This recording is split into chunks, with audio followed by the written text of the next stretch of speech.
So to avoid fraud, know that the length of time someone has been in business is irrelevant. Irrelevant. All these guys that I'm showing you today, and including all the little guys that are stealing from people too, usually have been in business for quite a long time. Credentials are irrelevant. I have a certified financial planner, right, a CFP. I see when I get these fraud reports, CFPs going to jail. It's irrelevant. References are relevant. I have people, new people sometimes ask me for references. I go, what do you want references for? You know, if you ask for references from a crook, what are they going to give it to you? They're going to give you good references or fake references, right? Yeah. Okay, check me out from the regulatory agencies. That's where you should check me out.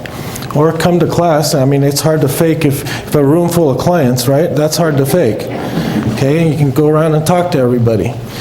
You should do at minimum a basic check on the financial professional. I've done lots of background checks for people that don't even bother to check out financial professionals. I found all kinds of crazy things on their reports. Why anybody would invest a dime with them, I don't know. Why they're still in the industry, I don't know either.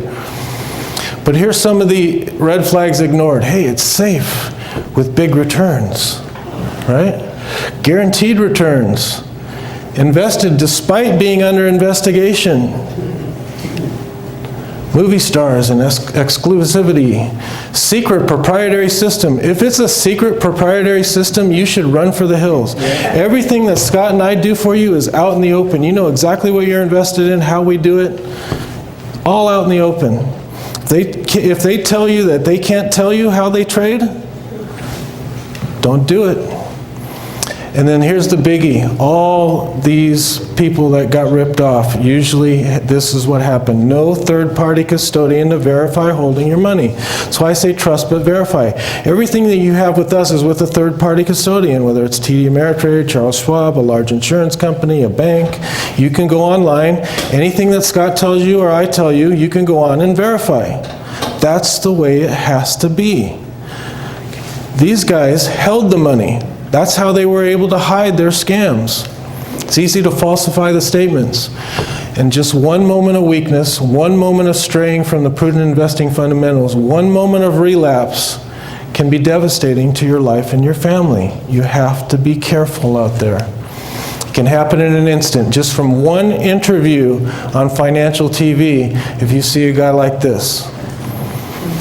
This is Alan Stanford. These guys use the media as pawns.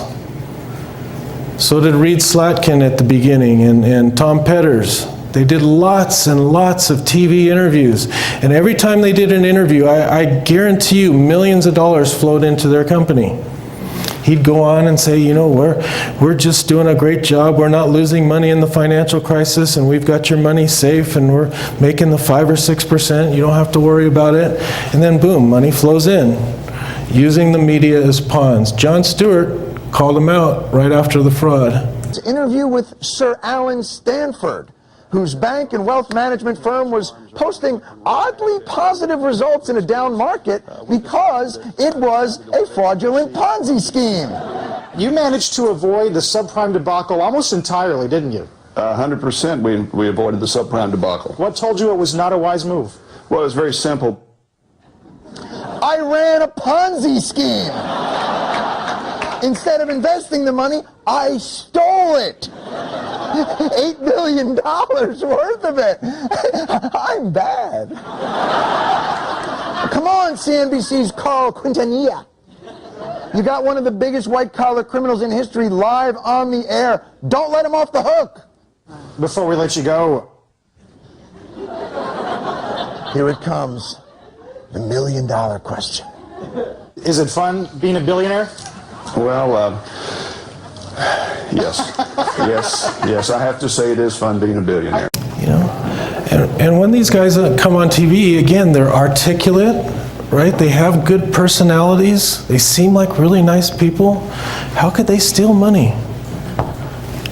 Again, he held his own company too. So here's a few of the victims from Stanford.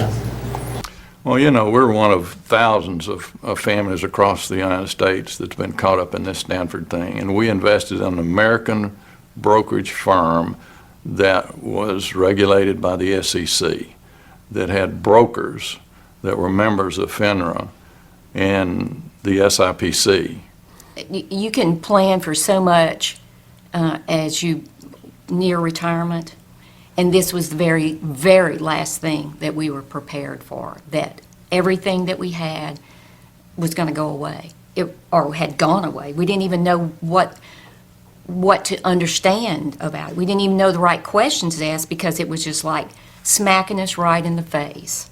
Families are just destroyed.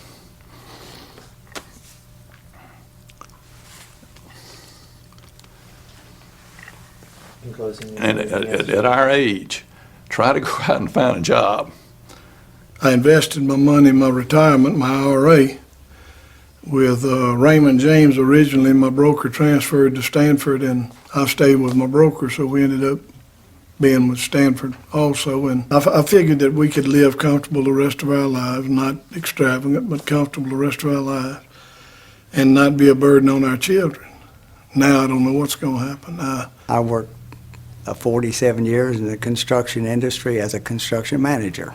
I'm a tough old construction person, but it knocked me to my knees. It's something I had never dealt with. All of a sudden, I'm going to be without money. I got enough for us to live 4 years pretty comfortably. As long as we budget ourselves and scrimped and saved, we'd be all right for at least 4 years. But also knew that that wasn't much of a future. In 4 years, I had to be either working or dead. Not afraid to work, but this is supposed to be my golden years. He turned my golden days into a nightmare. We never tried to cheat the system, always paid our taxes, worked our 2 jobs. My car has 119,000 miles on it. His truck has about 98, and our son has like 112. We saved the money for A day like today. yeah. And, Now it's not there. we trusted these guys. We trusted that the government would tell us something. Hey, there's something wrong. These guys were money laundering. We never heard a thing. No one ever told us anything. We were investing with what we thought was an American company. I'm working 4 jobs now, trying to make up. And the sad part is, I'm one of the lucky ones. I'm younger than some of them. I worked hard, but I've at least can start all over again and have some time. We have children, just like you do. We planned for our children's future. We did everything right. We did the things we were supposed to do to live the American dream, and it has been snatched away from us. You see the stress and the strain that it puts on people. And do you think Alan Stanford was worried as he's flying around in his jet that he just stole $1 million from that one lady?